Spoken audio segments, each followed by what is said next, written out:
हाँ भाई, क्या हाल चाल? सब बढ़िया? चलो, अगर बढ़िया नहीं है तो बढ़िया हो और मेहनत करो। ठीक है। कल के दिन में कुछ उखाड़ा? नहीं उखाड़ा भाई। उखाड़ने वाली तो बात है, कुछ ना कुछ करते रहना है, कुछ ना कुछ करना है, कुछ ना कुछ सीखना है, रोज कुछ नया सीखो। अपना एक टारगेट बनाओ, उस टारगेट पे काम करो। ठीक है। चलो, आज हम अपने लेक्चर की तरफ बढ़ते हैं। कल हमने इंट्रोडक्शन टू जावा पढ़ा था, देखा था। आज उससे आगे बढ़ते हैं। आज हम बात करते हैं जावा के आर्किटेक्चर के बारे में, और उस आर्किटेक्चर के अंदर हमें तीन चीज़ें मिलती हैं। ठीक है। पहली हो गई हमारी जेडीके, दूसरा हो गया हमारा जेआरई, और तीसरा हो गया हमारा जेवीएम। चलो, तो इसकी तरफ बढ़ते हैं और इसको देखते हैं कि ये तीनों चीज़ें क्या हैं, और ये जावा का आर्किटेक्चर किस तरीके से डिज़ाइन करती हैं, जावा में हमें ये क्या क्या इंपॉर्टेंस देती हैं। नाउ, सबसे पहले हम बात कर रहे हैं यहाँ पे किसके बारे में? जावा virtual machine, that is JVM के बारे में। ठीक है। अगर मैं जेवीएम की बात करूँ तो ये क्या है? एक एब्स्ट्रैक्ट कंप्यूटिंग मशीन है। ठीक है। That enables a computer to run Java programs and program written in other languages. ठीक है। एक ऐसी मशीन है या एक ऐसी डिवाइस है, कह सकते हो, जो क्या कर रही है? कंप्यूटर को इनेबल कर रही है कि वो क्या कर सके? अपने अंदर जावा प्रोग्राम्स को रन कर सके, और साथ के साथ जो प्रोग्राम्स दूसरी लैंग्वेज में लिखे हुए हैं उनको क्या कर सके? अपने अपने अंदर रन करा सके। ठीक है। जो कि are also compiled to Java byte code, जिनको कि हम एक अदर लैंग्वेजेस में लिखे हुए प्रोग्राम जो कि जावा बाइट कोड में कंपाइल हो सकते हैं, उनको भी अपने अंदर रन कराने के लिए एसेंशियल होते हैं। ठीक है। ये हमारे जावा रन टाइम एनवायरनमेंट का एक एसेंशियल पार्ट है। ठीक है। सबसे पहले अगर बात करें तो जेडीके आता है, जेडी के अंदर जेआरई, और जेआरई के अंदर जेवीएम आता है। ठीक है। नाउ, की रिस्पॉन्सिबिलिटी क्या है? बाइट कोड को लोड करना। जितने भी जावा के बाइट कोड होते हैं, डॉट क्लास फाइल होती हैं, उनको क्या करना? जेवीएम के अंदर लोड करना। ठीक है। बाइट कोड का वेरिफिकेशन करना कि ये वैलिड बाइट कोड है कि नहीं है, कोई सिक्योरिटी रूल को ब्रीच कर रहे हैं, कर तो नहीं रहे हैं, ये चेक करना। एग्जीक्यूशन ऑफ बाइट कोड के एग्जीक्यूशन, यानी कि ये यूज़ करता है जस्ट इन टाइम कंपाइलर, जो कि क्या करता है? बाइट कोड को मशीन कोड में कन्वर्ट करता है, ताकि वह आराम से क्या हो सके? एग्जीक्यूट हो सके। मेमोरी मैनेजमेंट करता है, यानी कि गार्बेज कलेक्शन बहुत अच्छा है इसका। ठीक है। मेमोरी का एफिशिएंटली यूज़ हो सके, इसके लिए हम इसको यूज़ करते हैं, जेवीएम को यूज़ करते हैं। एक्सेप्शन हैंडलिंग के लिए इसको हम यूज़ करते हैं। एक्सेप्शन हैंडलिंग क्या? कि लेट सपोज कि मान लो आप कहीं पे कैलकुलेटर डिज़ाइन कर रहे हो, और कैलकुलेटर में किसी बंदे ने 1 को 0 से डिवाइड कर दिया, तो 0 से तो कोई नंबर डिवाइड होता ही नहीं है। तो एक्चुअली ये क्या है? एक तरीके की एक्सेप्शन है। ठीक है। माना कि सबको पता है कि जीरो से डिवाइड नहीं होता, लेकिन कई बार क्या होता है, गलती से लोग जीरो से डिवाइड कर देते हैं। तो ऐसी सिचुएशन को मैं हैंडल कर सकूँ, इसके लिए मैं क्या करता हूँ? इवेंट हैंडलिंग, एक्सेप्शन हैंडलिंग करता हूँ। ठीक है। अब अगर मैं जेवीएम के आर्किटेक्चर की बात करूं तो उसके अंदर क्या क्या मिलेगा? मेरे को ग्लास लोडर मिलता है। ठीक है। जो कि डायनेमिकली रन टाइम पे क्या करता है? क्लासेस को लोड करने का काम करता है। ठीक है। यहाँ पे मेरे को रन टाइम मेमोरी एरियाज मिलते हैं, यानी कि प्रोग्राम के अंदर यूज़ होने वाले जितने भी स्टैटिक वेरिएबल हैं, मेटा डेटा वेरिएबल है, क्लास इंस्टांसेस हैं, लोकल वेरिएबल है, रिटर्न एड्रेसेस हैं। ठीक है। करेंटली एग्जीक्यूटिंग इंस्ट्रक्शंस हैं, या फिर नॉन जावा मेथड्स हैं, इन सब को क्या करता है? ये अलग अलग अलग तरीके की मेमोरी प्रोवाइड करता है। और यही जो memory run time memory areas हैं, इन एरियाज की वजह से ही, इस चीज़ की वजह से ही हमारा जो मेमोरी का टास्क है ना जावा के अंदर, वो बहुत आसान हो जाता है, बहुत बढ़िया तरीके से मेमोरी मैनेज होती है। ठीक है। दूसरी चीज़, एग्जीक्यूटिंग इंजन्स, यहाँ पे ये आपको इंटरप्रेटर भी प्रोवाइड करता है, यहाँ पे आपको JIT compiler, that is just in time compiler, भी प्रोवाइड करता है। ठीक। एंड लास्टली, गार्बेज कलेक्टर में को कह सकते हो कि ये क्या करता है?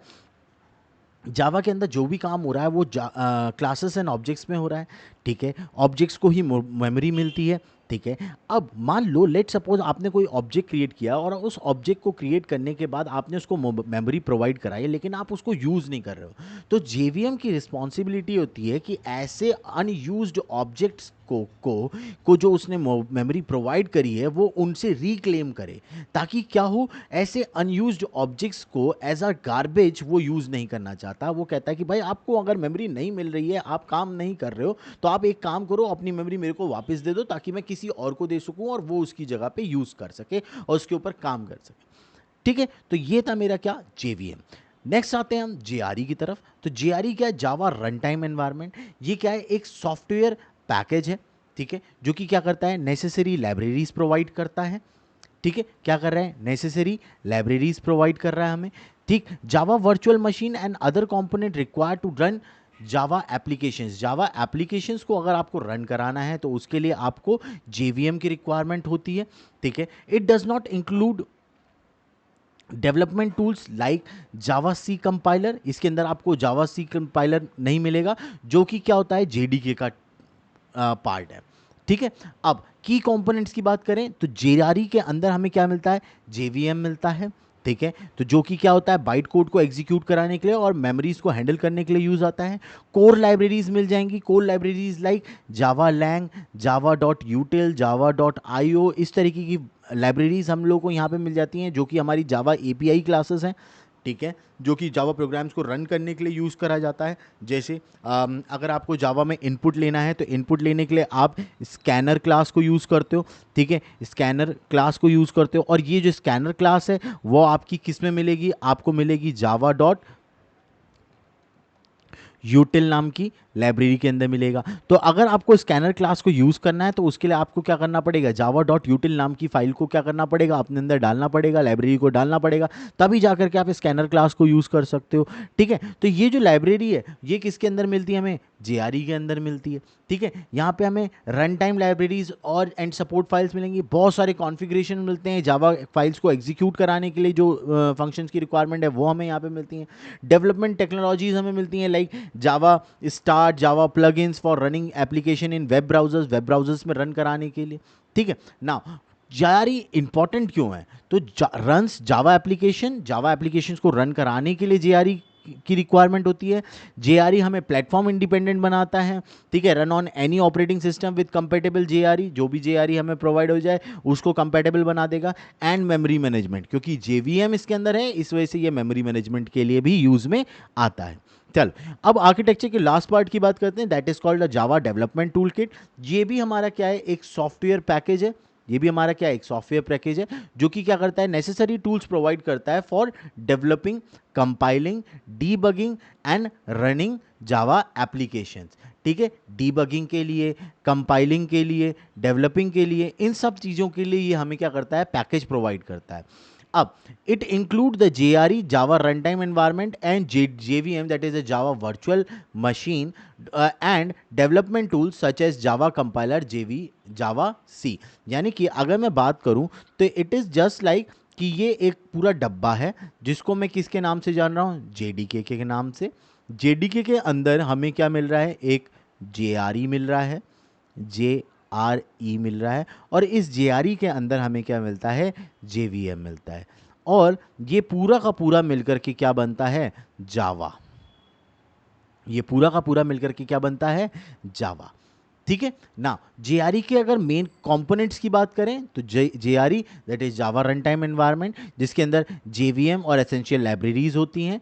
जेवीएम की बात करें तो जावा को बाइट कोड को एग्जीक्यूट कराने के लिए। डेवलपमेंट टूल किट्स की बात करें तो जावा सी, जो कि कंपाइल करने के लिए, डीबगिंग के लिए जेडीबी, ठीक है, जर फाइल बनाने के लिए, जावा डॉक के लिए, जावा के लिए, ठीक है। ये डिफरेंट डेवलपमेंट टूल्स हैं जिनको हम यूज़ करते हैं, और ये सारे के सारे हमें जेडीके के अंदर प्रोवाइड होते हैं। बहुत सारी अदर यूटिलिटीज़ हम लोगों को मिल जाती हैं इसके अंदर। अब जेडीके इंपॉर्टेंट क्यों है, क्योंकि रिक्वायर्ड फॉर जावा डेवलपमेंट के लिए रिक्वायर्ड है, ठीक है। इसके अंदर जेआरई होता है, और सबसे बड़ी चीज़ प्लेटफॉर्म इंडिपेंडेंट बनाता है हमारे कोड को, ठीक है ना। अब आर्किटेक्चर देखेंगे तो देखो, जेडीके, ये रहा जेडीके, पूरा का पूरा जेडीके है। इस जेडीके के अंदर आपको मिलेगा जेआरई, जिसमें आपको डेवलपमेंट टूल किट, जावा सी और जावा ये सब मिलता है, और इस जेआरई के अंदर आपको मिलता है जेवीएम, ठीक है। तो ये था हमारा आर्किटेक्चर ऑफ जावा। अब हम मिलेंगे आपको नेक्स्ट वीडियो में, और नेक्स्ट वीडियो में हम आगे बात करेंगे जावा के बारे में। तब तक के लिए शुक्रिया, थैंक यू सो मच, जय हिंद, जय भारत।